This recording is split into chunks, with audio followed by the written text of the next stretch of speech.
My philosophy is based on the concept that reality exists as an objective absolute, that man's mind, reason, is his means of perceiving it, and that man needs a rational morality. I am primarily the creator of a new code of morality, which has so far been believed impossible, namely, a morality not based on faith. On faith? Not on faith, not on arbitrary whim, not on emotion, not on arbitrary edict, mystical or social, but on reason, a morality which can be proved by means of logic, which can be demonstrated to be true and necessary. All right. Now, may I define what my morality is? All right. Because this is merely an introduction. My morality is based on man's life as a standard of value. And since man's mind is his basic means of survival, I hold that if man wants to live on Earth and to live as a human being, he has to hold reason as an absolute, by which I mean that he has to hold reason as his only guide to action, and that he must live by the independent judgment of his own mind, that his highest moral purpose is the achievement of his own happiness, and that he must not force other people, nor accept their right to force him, that each man must live as an end in himself and follow his own rational self-interest. May I interrupt now? You may. Because you put this philosophy to work in your novel Atlas Shrugged. Right. You demonstrate it in human terms in your novel Atlas Shrugged. And let me start by quoting from a review of this novel Atlas Shrugged that appeared in Newsweek. It said that you are out to destroy almost every edifice in the contemporary American way of life. Our Judeo-Christian religion, our modified government-regulated capitalism, our rule by the majority will. Other reviews have said that you scorn churches and the concept of God. Are these accurate criticisms? Yes, I agree with the facts, but not the estimate of this criticism.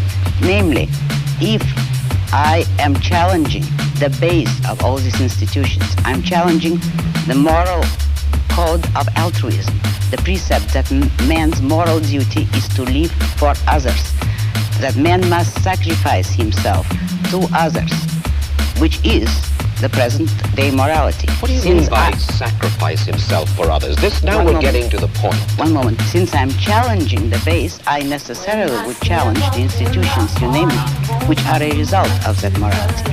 All right. And now what is self-sacrifice? Yes, what is self-sacrifice? You say that you do not like the altruism by which we live. You like a certain kind of Ayn Randist selfishness. I would say that I don't like is too weak a word.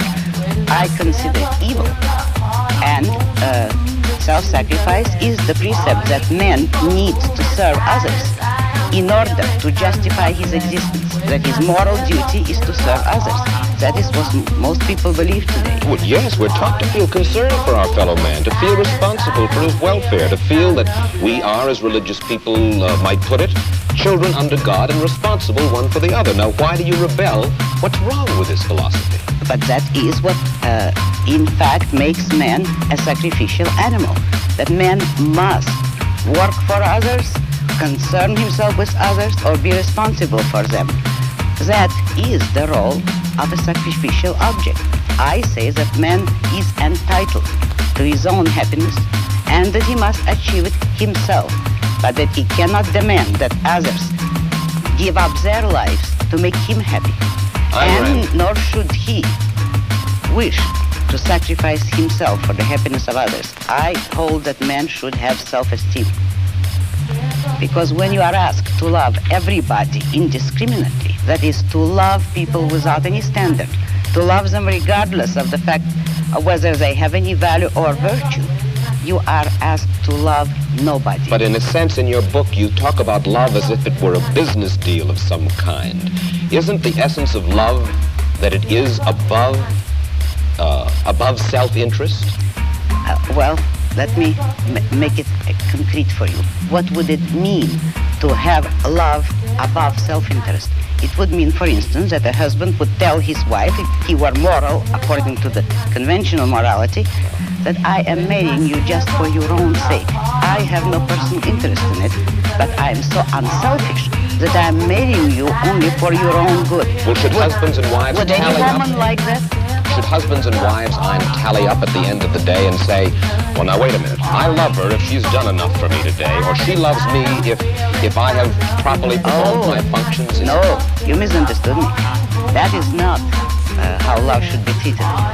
I agree with you that it should be treated like a business deal, but every business has to have its own terms and its own kind of currency. And in love, the currency is virtue. You love people not for what you do for them or what they do for you.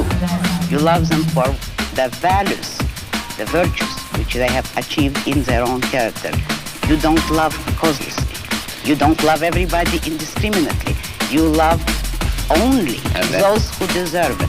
And then if a man is weak or a woman is weak, then he is beyond love? He certainly does not deserve it. He certainly is beyond. He can always correct. Man has free will. If a man wants love, he should correct his weaknesses or his flaws, and he may deserve it. But he cannot expect the unearned, neither in love nor in money, neither in matter nor spirit. You have lived in our world, and you recognize the fallibility of human beings. There are very few of us, then, in this world, by your standards, who are worthy of love. Unfortunately, yes, very few. But it is open to everybody to make themselves worthy of it, and that is all that my morality offers them. If they will a way to make themselves worthy of love, although that's not the primary motive. Let's move ahead. How does your philosophy translate itself into the world of politics? Now, one of the principal achievements of this country in the past 20 years particularly, I think most people agree, is the gradual growth of social protective legislation based on the principle that we are our brother's keepers. How do you feel about the political trends of the United States, the Western world? The way everybody feels, except more consciously. I feel that it is terrible, that you see destruction all around you, and that you are moving toward disaster until and unless all those welfare state conceptions have been reversed and rejected. It is precisely these trends which are bringing the world to disaster, because we are now moving towards complete collectivism or socialism, a system under which everybody is enslaved to everybody. And we are moving that way only because of our altruist morality. Yes, but you say everybody is enslaved to everybody, yet this came about democratically. Free people in a free country voted for this kind of government, wanted this kind of legislation. Do you object to the democratic process? I object to the idea that people have the right to vote on everything. The traditional American system was a system based on the idea that majority will prevailed only in public or political affairs, and that it was limited by inalienable individual rights. Therefore, I do not believe that a majority can vote a man's life or property or freedom away from him. Therefore, I do not believe that if a majority votes on any issue, that this makes the issue right. It doesn't. All right, then how do we arrive at action? How should we arrive at action? By voluntary consent, voluntary cooperation of free men, unforced. And how do our leaders arrive? How do we arrive at our leadership? Who elects? Who appoints? The whole people elects. There is nothing wrong with the democratic process in politics. We arrive at it the way we arrived by the American Constitution as it used to be. By the constitutional process as we had it, people elect officials, but the powers of those officials, the powers of government are strictly limited. They will have no right to initiate force or compulsion against any citizen except a criminal. Those who have initiated force will be punished by force, and that is the only proper function of government. What we would not permit is the government to initiate force against people who have hurt no one, who have not forced anyone. We would not give the government or the majority or any minority the right to take the life or the property of others. That was the original American system.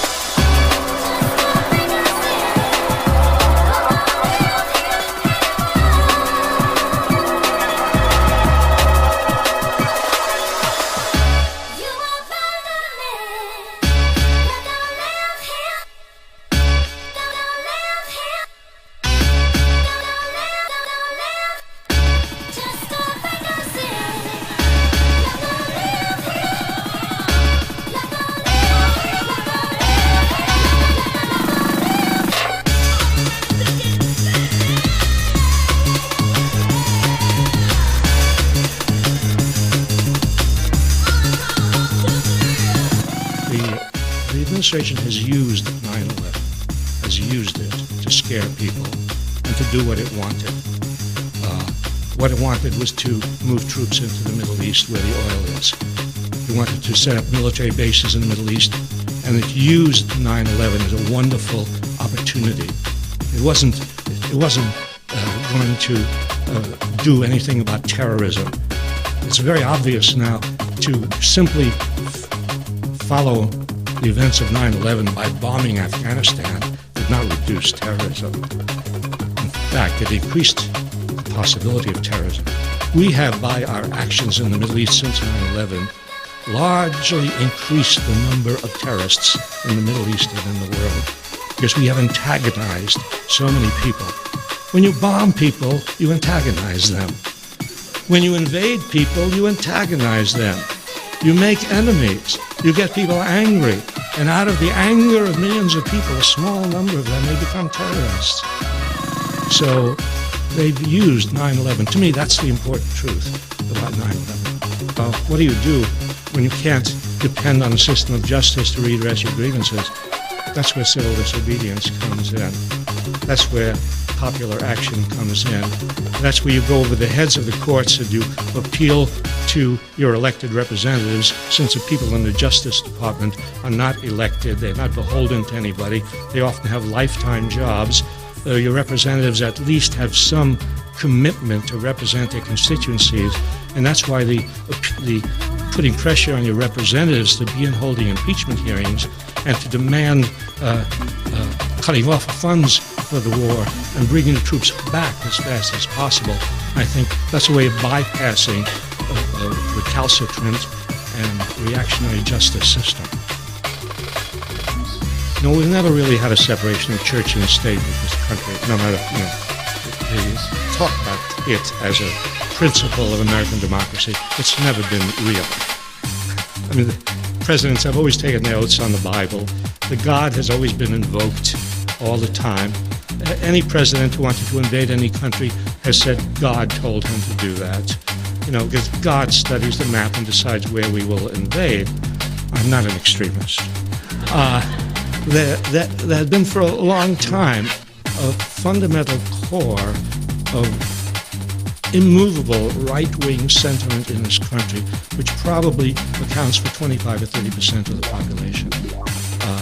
And there's probably little you can do to move them. The problem is to move everybody else. And when you move enough other people who are not transfixed by this pseudo-religious idea that God is on the side of imperial power, then it's possible for religion to play a positive role. What would it mean for us as a nation to start off feeling that love is important for males?